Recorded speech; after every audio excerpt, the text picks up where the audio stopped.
Parang gusto kong balikan ang aking mga nakaraan nung ako'y bata pa. Ganito kami sa tuwing kukuha kami ng pili. Yan. Nasarapan kami dito. Ayan.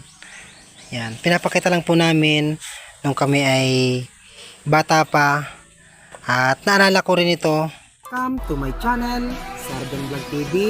Huwag niyong kalimutan mag-subscribe para lagi kayong updated sa mga i-upload kong video. At meron page Facebook, pakipalo na rin po, Sardon Vlog. Oh yeah? Itong piling ito, marami itong napagagawan.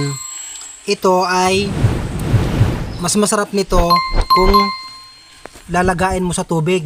Napakasarap ng laman nito. Tapos yung balat naman nito ay pwede mong kainin, sasawsaw mo lang sa asin o kaya sa sukal. At kung gusto mo naman itong pabulukin, itong piling ito, pabubulukin mo sa sako. Dahil ang kukunin mo lang ay yung pinakang shell lang. Ito po pinipiga.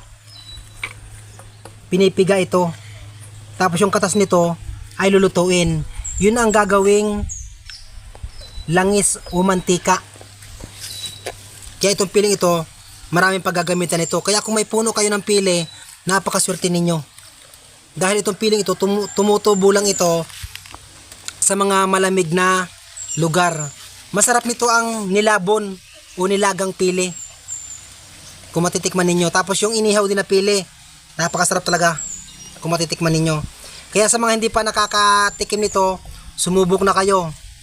Dahil ang pagluto talaga nito, napakasarap.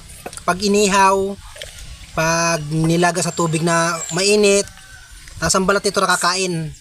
Parang kamote. Ayan. At yan lamang po. At sana mapanood ninyo ang video ito. At marami sana kayong natutunan sa aking sinabi dito sa vlog ko. Ayan. Yo, kakain kami ng pili. Ayan. At sobrang sarap nito. Kung matitikman nyo lang sana. Naalala ko nung ako'y bata pa, ito ang aking nakaraan. Parang gusto kong balik-balikan, kaya lang maedad na ako ngayon. Pero kung babalikan uli, pwede pang mangyari dahil nandito ako ngayon sa probinsya.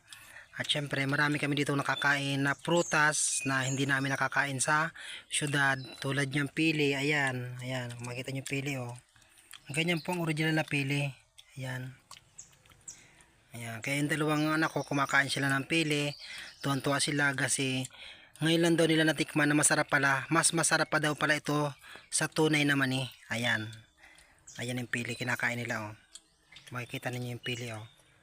Ayan, ilan na lang oh. Ayan. Ayan. Ganito lang po magtilid ng pili para makuha ninyo ng buo. Ayan. Ganyan po pagtilid ng pili oh. Ayan.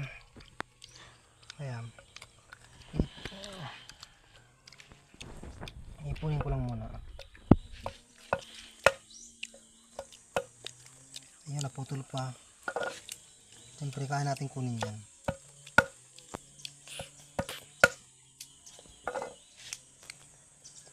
Ayan. Masarap na pili.